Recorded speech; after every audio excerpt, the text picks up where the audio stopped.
Hey guys, welcome to or back to the pod, and welcome back to another episode in my You're Not Alone series where we talk about body image, breakups, basically any time in life where we feel alone. And today I am so grateful to share with you my conversation with Lydia. Lydia is the program director at the Eating Disorder Foundation, and she's who I've been working with on 50 for Fuel. And she sat down with us and we just had the most really beautiful conversation about Lydia's story through her eating disorder and her 10 years of recovery. Lydia, that is amazing. Girl, you are such a beautiful soul and have so much amazing life experience to share. And we talk about what sorts of signs people started to see in her, misconceptions people have about those with eating disorders. And we just talk about the importance of sharing people's stories. And that's what we're really out here to do. Eating disorders can feel isolating. You are not alone if you're going through it. And without further ado, here's my conversation with Lydia. Yeah, so I have been in recovery now for about a decade, which is really cool to think about. And seeing people, like a lot of people right now are doing those like 10-year challenge, like the reflection of like what was happening in 2016 for them. And I'm like, oh my gosh, that was like the beginning of my recovery. So it's actually really cool to like be thinking about like where I was at, like when I was in my struggle, and then to where I am now.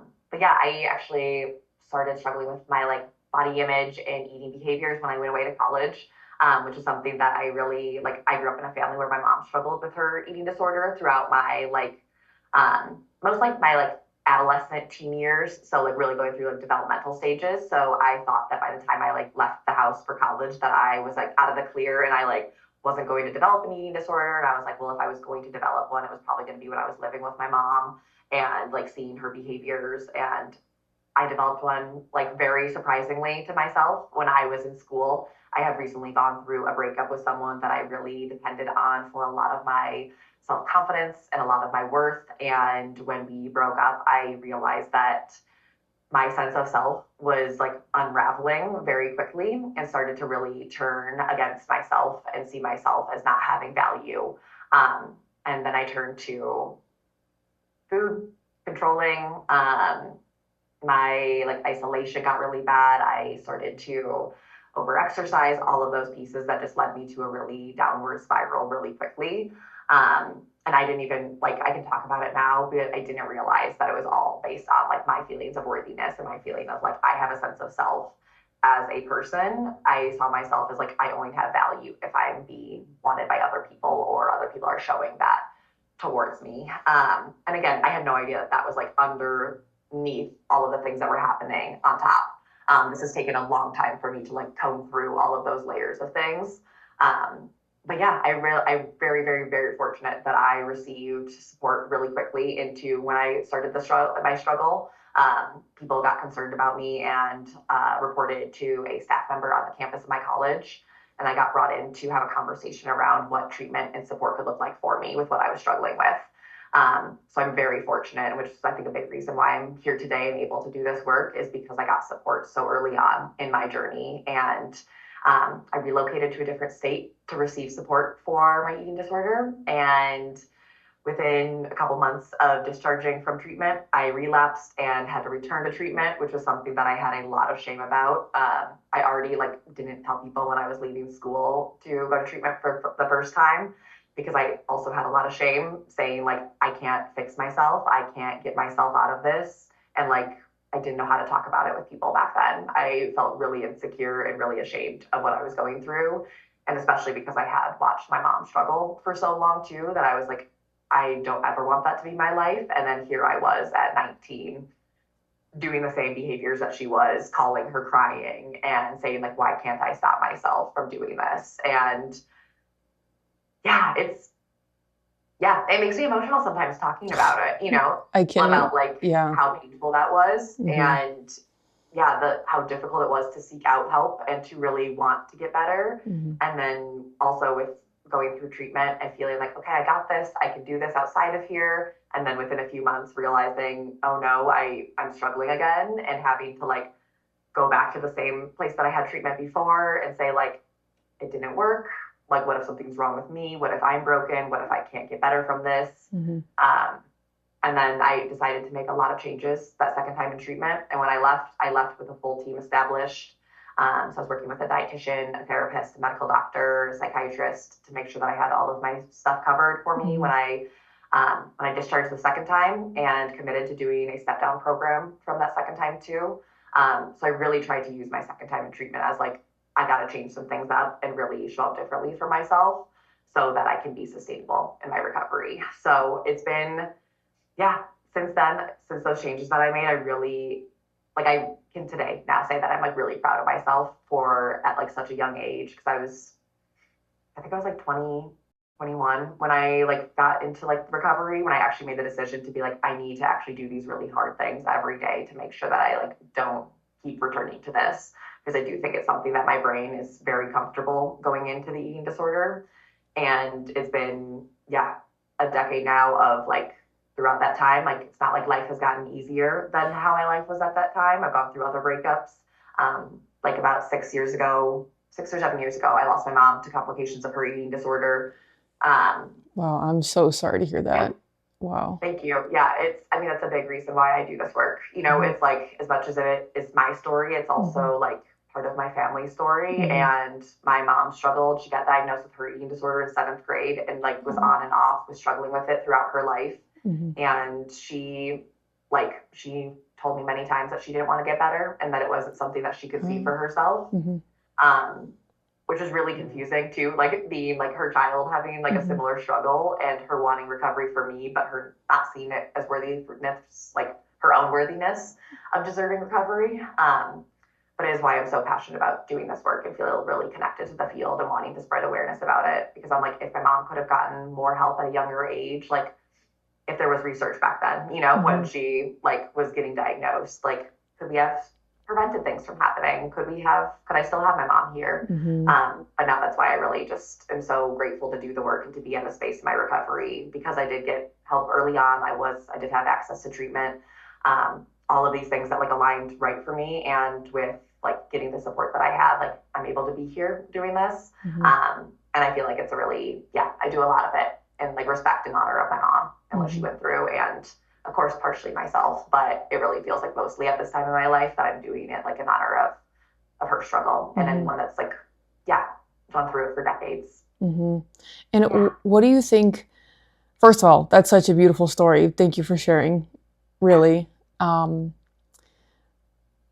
what do you think are some of those behaviors that other people started to pick up on, or slowly over time you started to pick up in yourself, when either they or you are thinking, okay, I think there's actually maybe something that needs to be addressed here?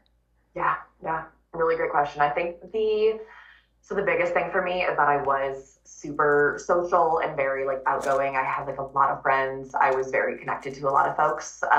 And the more that I got into my eating disorder, the more I started to isolate from people, which Mm-hmm. I think a lot of people would think that it's like about like food or about like the movement piece. I had a restricting eating disorder, so it was very much like those were big components of it. But I do think the isolation piece, when I went from being so connected to wanting to spend more time alone and to started to develop like a lot more worry and concern about things, that Mm-hmm. those were the pieces that people were like, okay, we like know that you're doing some other things, but like you don't want to be with us anymore. Like you're not Mm-hmm. wanting to spend time with us. You seem distracted all the time. So I think those were like the biggest pieces. Mm-hmm. But then also on top of it too, like I was like talking more about my body image. I was like talking openly about like comparing myself to other people. I was starting to track a lot of my foods that I was eating. I like Mm-hmm. had an app that I was like really like dependent on for things that really like started like getting my brain into a cycle of like tracking things. Mm-hmm. And then also part of the isolating and wanting to be away from people was so that I could go to the gym more often and be Mm-hmm. away from folks. And to be able to just say like, I don't have to think about anyone else. This can just be like my time to be like in control of something. Mm-hmm. So really a combination, I think, of all of those things. And Mm-hmm. then with also like starting to be like, well, I'm going to have something different than what you guys are eating, or like I'm going to eat later. Like some of those like common phrases that I would use. Yeah. Right. So familiar. Like, yeah. And Yeah. it's, yeah, like those, I think all of those things together, but I always think that isolation piece, which I think was like the biggest thing that people noticed, because like it's also not uncommon for a lot of folks in our society to like skip meals in front of other people, or to say like I already ate, or like I'm not eating those food groups, you know, and be on some type of diet to work out like a few times a day. I know that there's so many people that do that. Mm-hmm. So I always want to say like there's other parts too that were happening with me that I think really like set people off to be like, oh, there's something like actually changing with Lydia, and it's not just like the food piece. Like there's something with her brain that's Mm-hmm. happening that she like doesn't want to be around people anymore. And I think that was like really Mm-hmm. concerning for people when it was like such a contrast of Mm-hmm. being like very like loving to yap. You know, I've shared that Mm-hmm. with you that I love to yap, and I went to being like, I'm not going to yap, and I don't feel Mm-hmm. comfortable yapping, and I don't have the energy to. Mm-hmm. Um, And yeah. I want to touch in right there. So do you know why you felt like you weren't as social? It is because you literally did not have the energy because of lack of food, or like, can you dive into that a little bit? That's so interesting. Yeah, that is a good question. I think a lot of it, honestly, was my insecurity that was starting to come through of saying, like, if Okay. I'm around my friends and around the people that I was spending time with, I felt so inadequate compared to all of them. That I think that, like, from the more that I, like, became, like, malnourished and undernourished, I think Mhm. my brain started to get more, like, hypersensitive of all the ways that, like, I couldn't compare to people. And Mhm. that I was like, all of these people have all these great qualities and I have nothing. And it's Mhm. like the more that I, like, would not eat as much and wasn't as fueled. My brain, like, I couldn't have like rational conversations with myself of being Mhm. like, no, I am a good friend. These are the ways that I'm a good friend. It was Mhm. like the eating disorder voice was like, you're worthless. You have nothing to offer people. People don't care about you. Like, you don't belong here, like in Mhm. this space with these people. Like, you're not good enough. Mhm.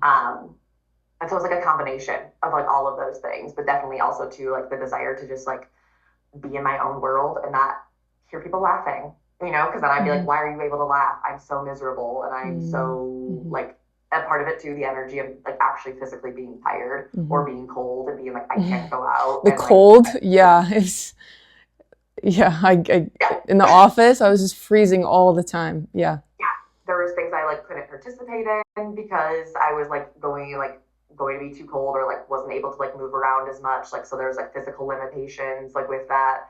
Um, Yeah, but I think a lot of it too, really, like when I think about it in the space that I was in mentally, the insecurity, especially coming through that breakup and feeling like that one person held Mhm. so much of like my feeling of like belonging Mhm. and like such a stability too, because it'd been with someone that I had been with for a long time and Mhm. like yeah, just so much of my worth, which like again, I didn't know at the time. Like Mhm. I was like, nope, I'm just taking care of myself. I Mhm. just want to like, you know, get through the breakup and just like be a better version of myself. And quickly into that, I was like, oh, I don't have any sense of self. And Mhm. it's like that's what recovery kind of has been for me too, of like really diving into like, okay, who am I?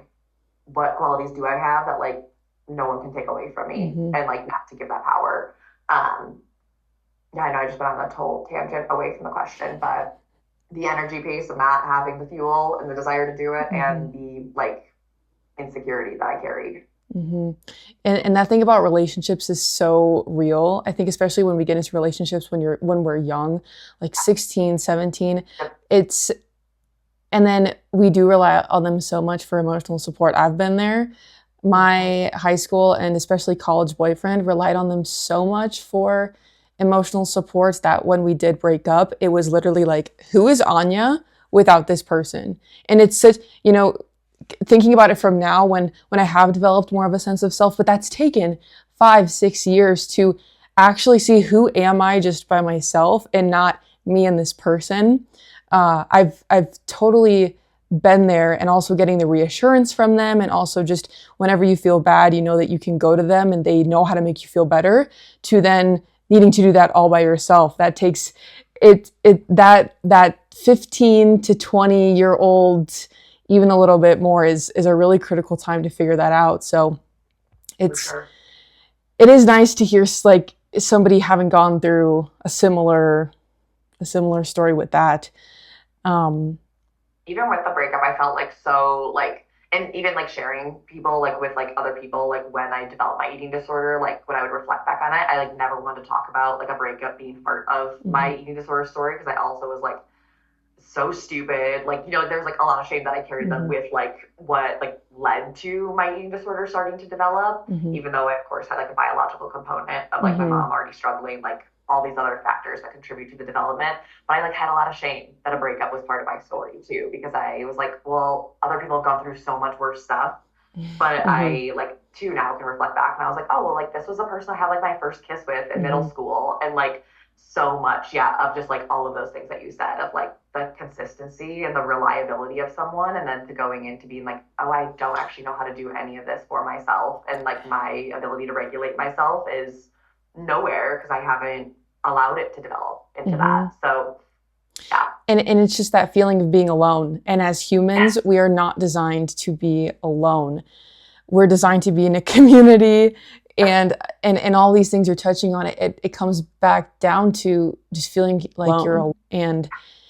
And even if you can cognitively know that other people go through breakups, even if you know that other people might struggle with food, we still have this propensity when we're in the depths of it to feel alone, or like somebody doesn't get it all the way. I mean, I think a big thing was I have a couple of mentors in my life, and I came to them and I asked that I opened up to them and I asked if they'd ever struggled with anything around food. And when they said no, I was like that I was like, well, that makes me feel like more alone, because these are people that I respect and admire so much, and they didn't have this struggle.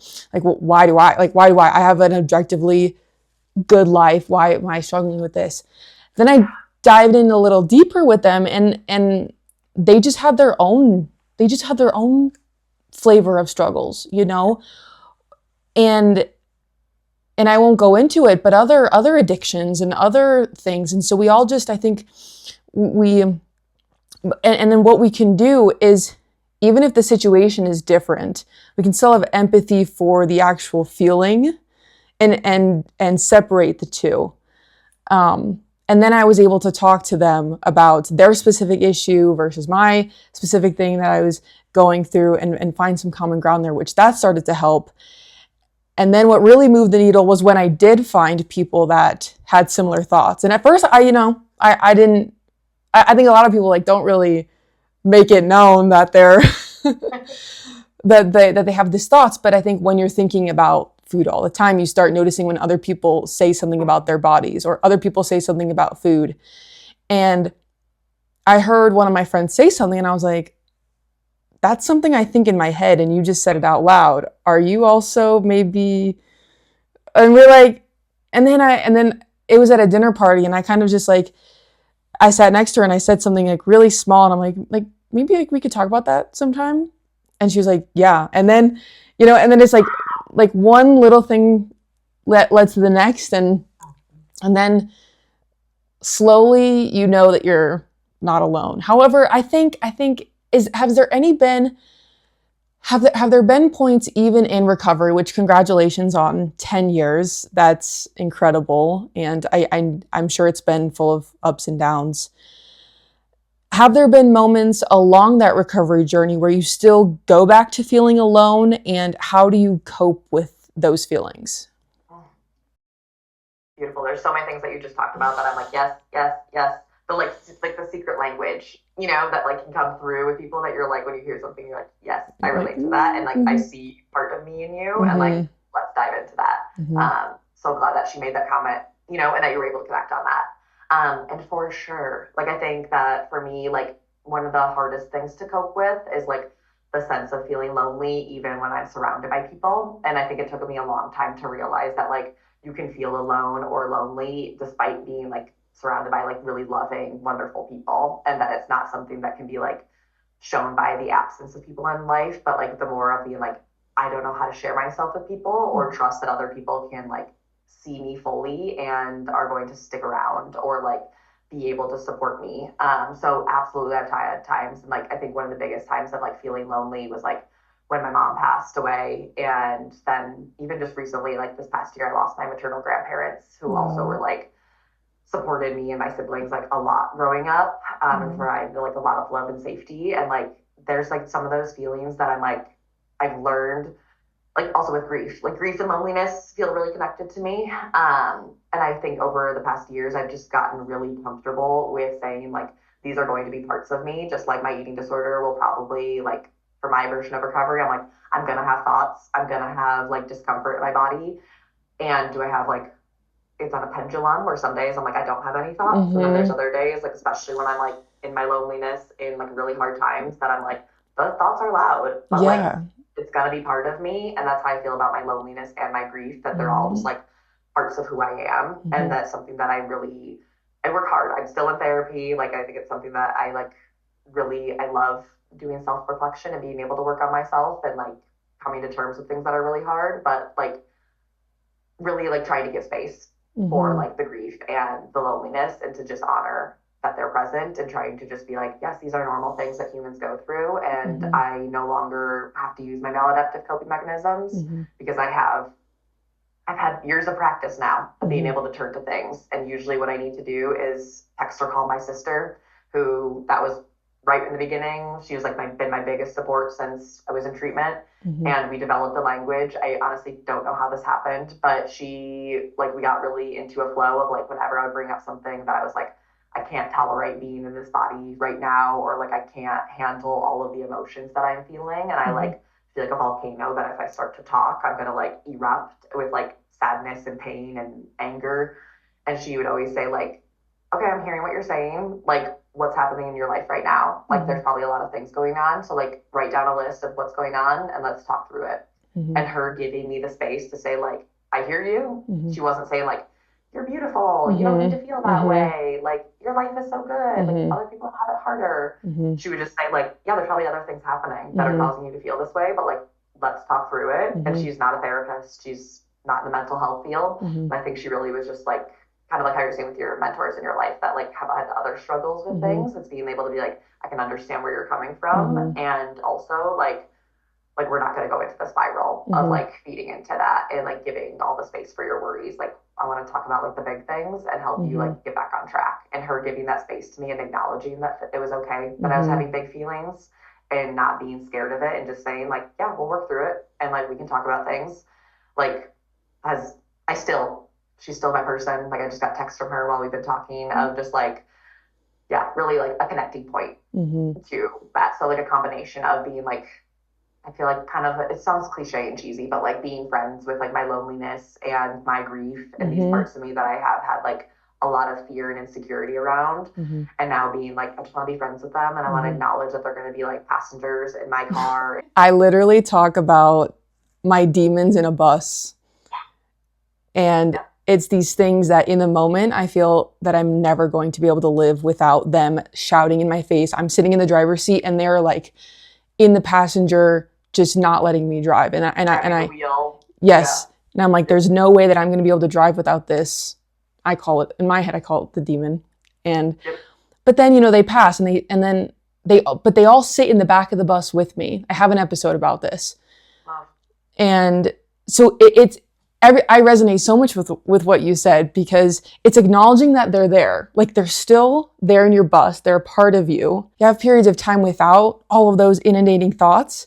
And then, something conscious or unconscious of it, something triggers it again. And you have that thought and you see it again. And you can kind of observe it and you're like, huh, like I see it more from a third party perspective. Like, oh, I'm having this thought again. I recognize this thought. That's been something that's helped when I've started to try and move past it and appreciating the periods of time when I've been without it, and being able to observe it as its own separate entity. Yeah, yeah. No, for sure. Like so much of that was such like well said about the experience of it. And that's what Mm-hmm. I think people like there are so many practices that we did like when I was in treatment, again, very fortunate to receive like higher level of care support. It was really like life saving for me, and being like doing like the meditation practices of being able to like visualize your thoughts, like Mm-hmm. going and being like leaves floating down a stream, and thinking about your thoughts like being in clouds and watching the clouds pass by, and being able to like get the thoughts out of my head and to Mm-hmm. be able to say like, oh, I'm having that thought, right? Like so Yes. exactly what you're saying. I'm Like, like witnessing it and mm-hmm. observing it, rather than being like, my thought is who I am, and my thought Yes. is my behavior, and my thought is like I'm having these bad thoughts, or Mm-hmm. these the things that people are telling me are bad, or Mm-hmm. like any of that. And so if I have a bad thought, I am bad. And like being Mm-hmm. able to like take that pause and say like, oh, I'm observing this. Mm-hmm. That's very much like the space that I feel like I operate from. Like majority of the time I have co-occurring mental health conditions that I struggle with, that I have to do the same thing for. That's like very much more prominent in my life, that I'm like, yeah, I can observe that I'm having that thought, but it's no longer taking, like if we're using the demons on the bus, that it's like they might be yelling, but I can look over and say like, hey, I'm gonna give you the Yes. iPad. I'm gonna put your like headphones on. Mm-hmm. Like you can be here, but Mm-hmm. like I need to be both hands on the steering wheel. It Mm-hmm. might be raining right now, Mm-hmm. so like we have the tools to be able to like observe and say like, yeah, I'm gonna see you. I like can give you some things to provide comfort to that. So like providing the iPad for the thought is like to me being like, okay, what coping skills do I need? Mm-hmm. Like I'm having that thing come up and like yeah, the ability, that's why I think so many people get stuck in their recovery because they're like, well, I know I'm doing these things, but I Mm-hmm. can't change my behavior.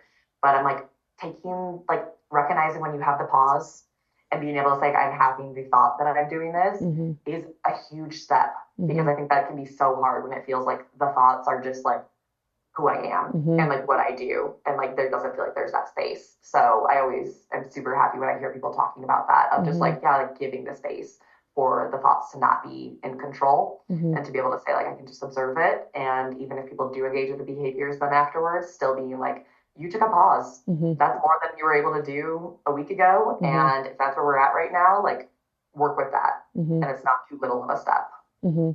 And diving into kind of what stemmed it, what the root was. Can you speak to your experience growing up with a parent who struggled with this? What sorts of things did you hear? Can you talk more to the origin as you reflected on it? Yeah, it's something that I like knew my mom struggled with food. I think from like a really like elementary school, I started to notice that like my mom would eat different dinners than all of us, so Mm-hmm. she would make food for the rest of us, and she usually I like my understanding of it back then. The language that I had was that she was like a vegetarian and would just like I just knew my mom liked vegetables and liked like a specific type of fish, and that was like what she would eat, and like really eat the same foods over and over again. I would witness her like all of her patterns. And I kind of, I think at the time I was just like, oh, that's just what my mom does. And it didn't feel abnormal because I was like, that was my house, you know, that's just what I was around. But Mm-hmm. I did start to realize when I started going over to friends' houses in later elementary school and middle school and seeing other people's parents eat the same thing that I was eating, Mm-hmm. I started to think like, oh, I don't think I've ever seen my mom eat the same thing that I've eaten, and started to become like more aware of it. Mm-hmm.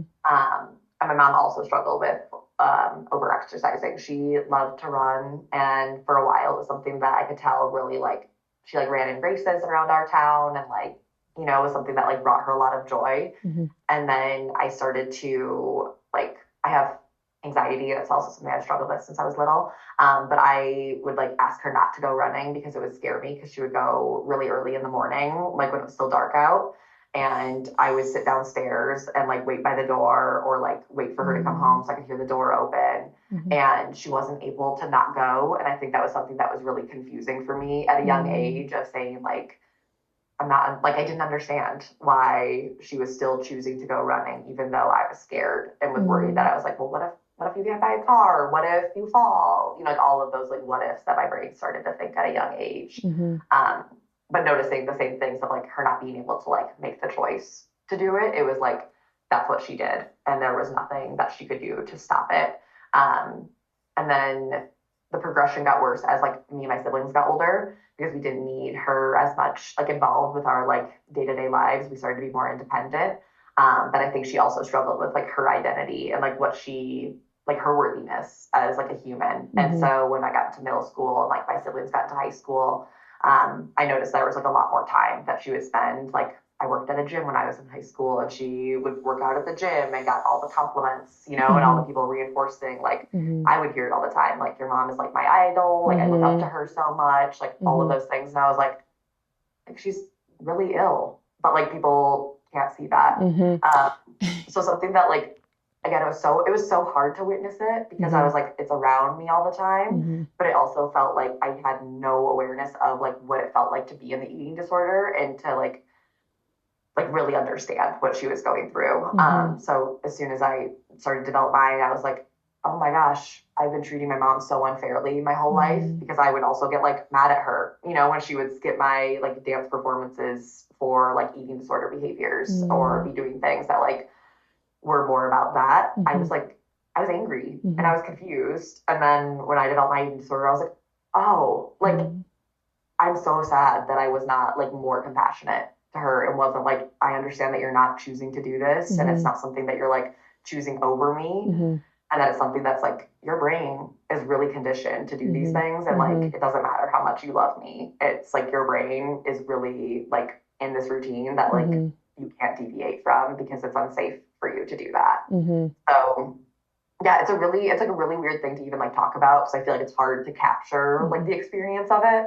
Um, but basically the whole thing, like I knew that it was something different, but Mm-hmm. I didn't really know that it was like an eating Mm-hmm. disorder at first because I was like, oh, these are just quirks about my mom, and Mm-hmm. this is like what my mom does. Mm-hmm. Um, so like the thought process of it and being able to like actually look at it all came like I feel like with my development of my eating disorder, which I Mm-hmm. like part of me feels grateful for my struggle because I feel like I was able to understand my mom in a different degree than Mm-hmm. like some other people in our family. And I Mm-hmm. feel really fortunate to have that, even though it's like such a terrible thing. There's a part of me that feels like that I could see my mom a little more clearly. Mm-hmm.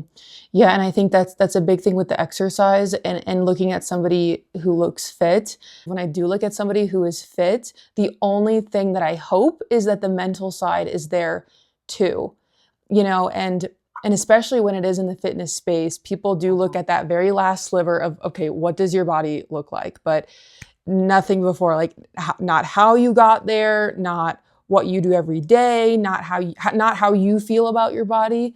But a lot of people do make comments, and it's weird because the comments do feel good because they're complimenting you, but then it's also like if you're not doing it in a way that's sustainable for you mentally, overanalyze every single thing I eat. I don't want to do that, but it's just through some kind of conditioning, my brain has been conditioned to do that. And then it's like thinking about that and reflecting on it and why is that happening? And so I resonate with so much of what you said. And I think it's interesting because it's the quote, you can't see the forest for the trees. And you see how other people eat and you're like, is is what I'm doing not healthy, or is it just different? Like, is there a problem here? And what defines a problem? A lot of the times I think we can think, okay, what is being healthy versus when is something actually a problem? For me, I have been able to answer that question for myself where if I am questioning if something's a problem, typically to me that means that there is a problem. Yeah, Yeah. for sure. Like you can't see, I really do think that when you're in it and like your brain is in those neural pathways where it's just like, this is what I do. Mm-hmm. It's like, really, I like don't use the word impossible a lot, but like it felt impossible for me to be like, yeah, I can make a different decision. I can choose not to like make my own crust. I remember I really truly ruined a family vacation because I like couldn't make my breakfast the same way that I wanted to. And I like threw full on tantrums about it and was like having meltdowns.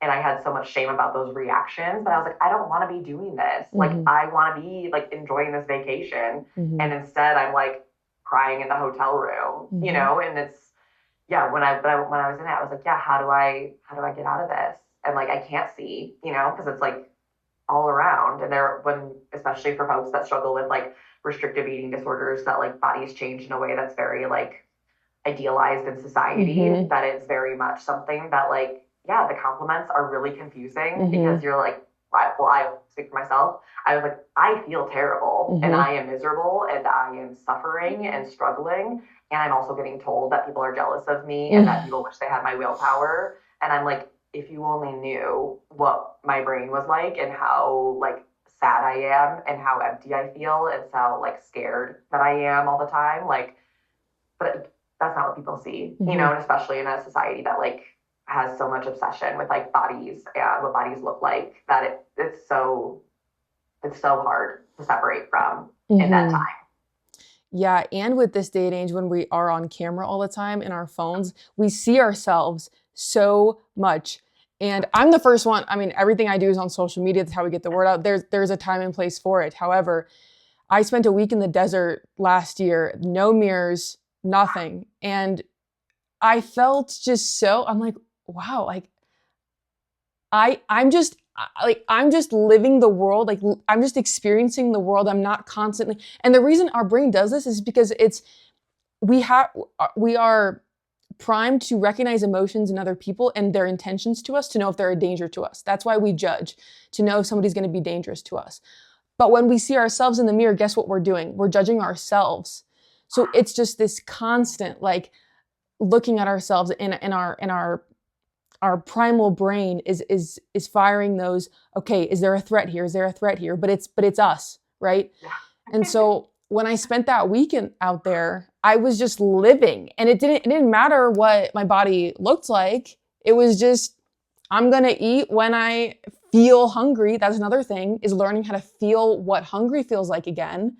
Like, I literally had to ask my family, what do you feel when you're hungry? Because I got so, you talk about the apps, like I just relied so much on the numbers to tell me when to eat.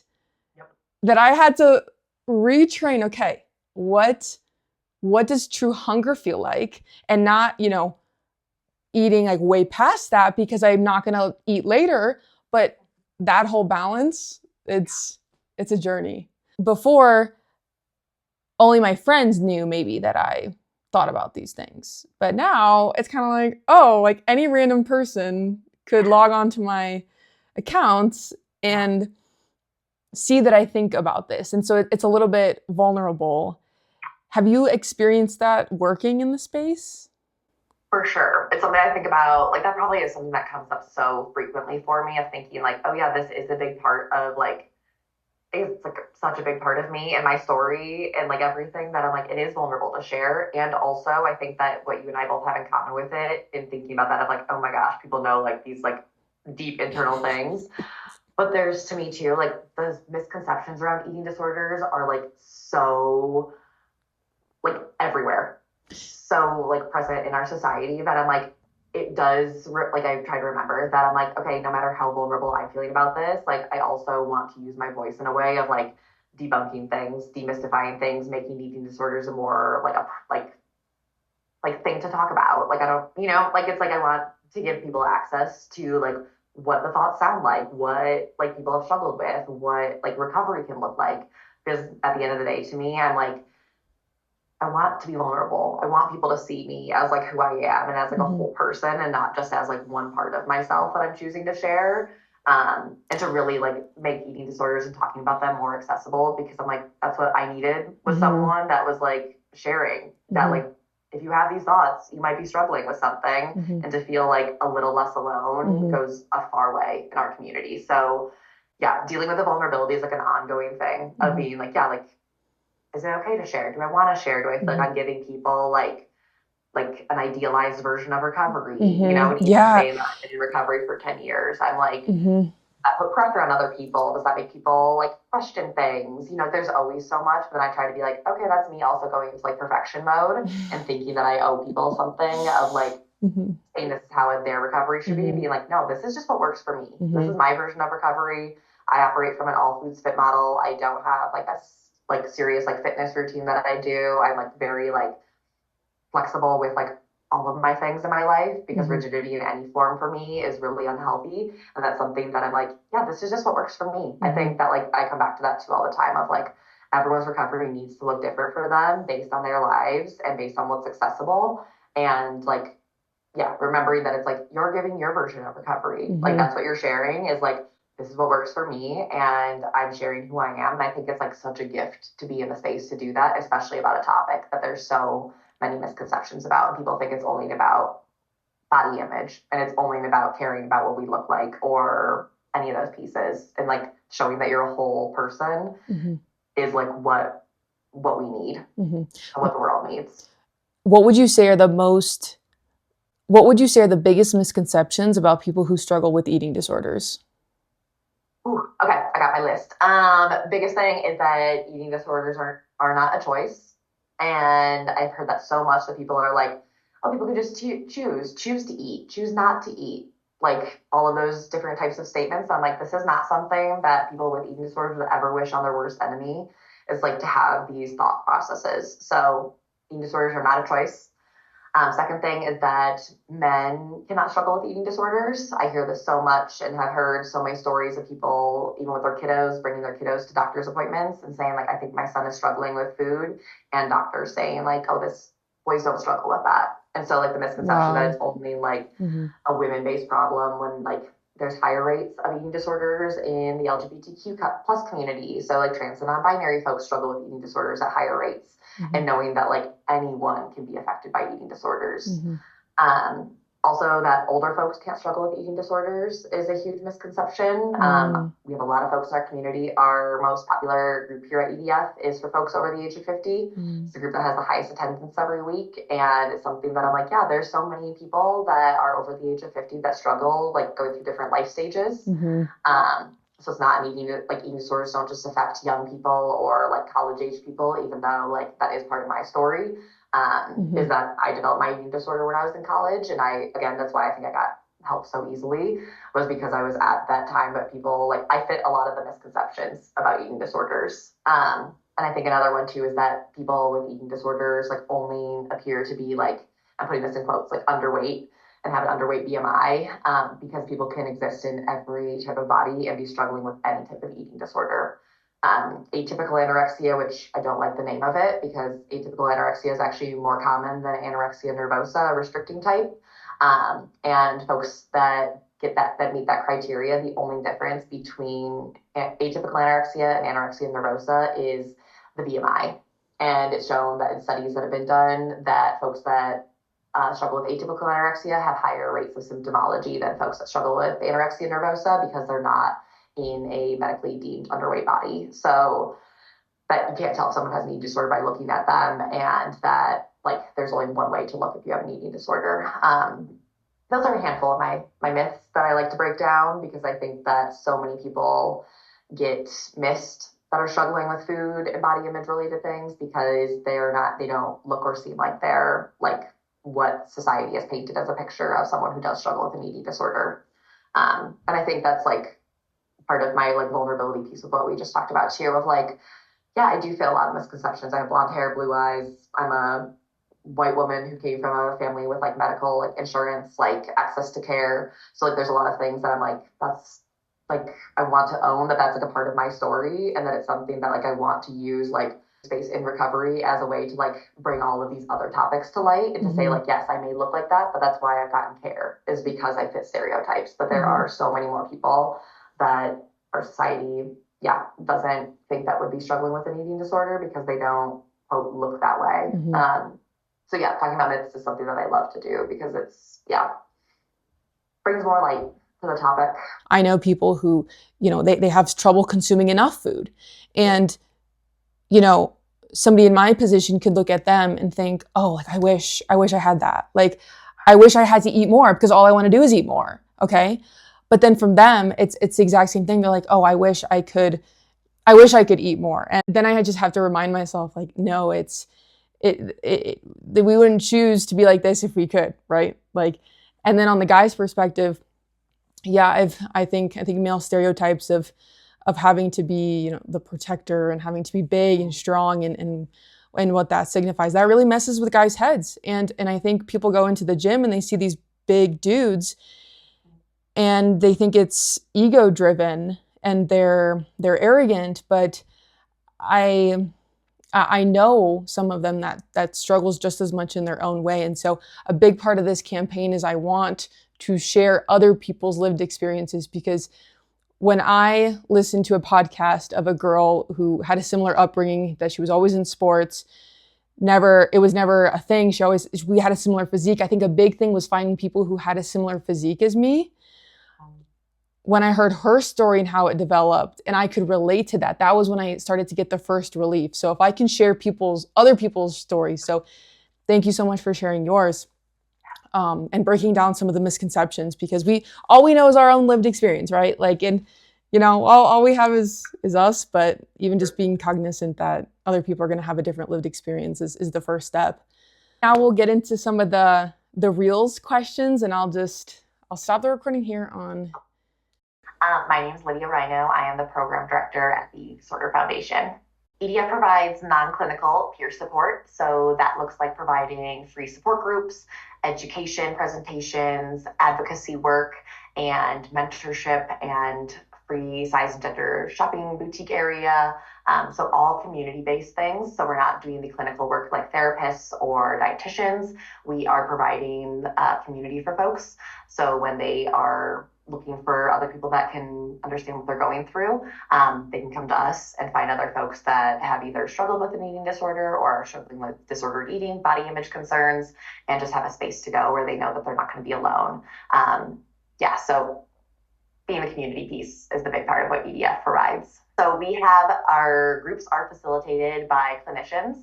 So most of them are therapists, not physicians. So they are usually licensed therapists or students receiving supervision that are planning to work in this field. So all of our groups are facilitated by a clinician or a grad student so that we can make sure the groups stay safe and supportive. We have a set of guidelines that our groups operate under to make sure that folks are sharing in a safe and appropriate way, that we can meet folks wherever they're at in their journey.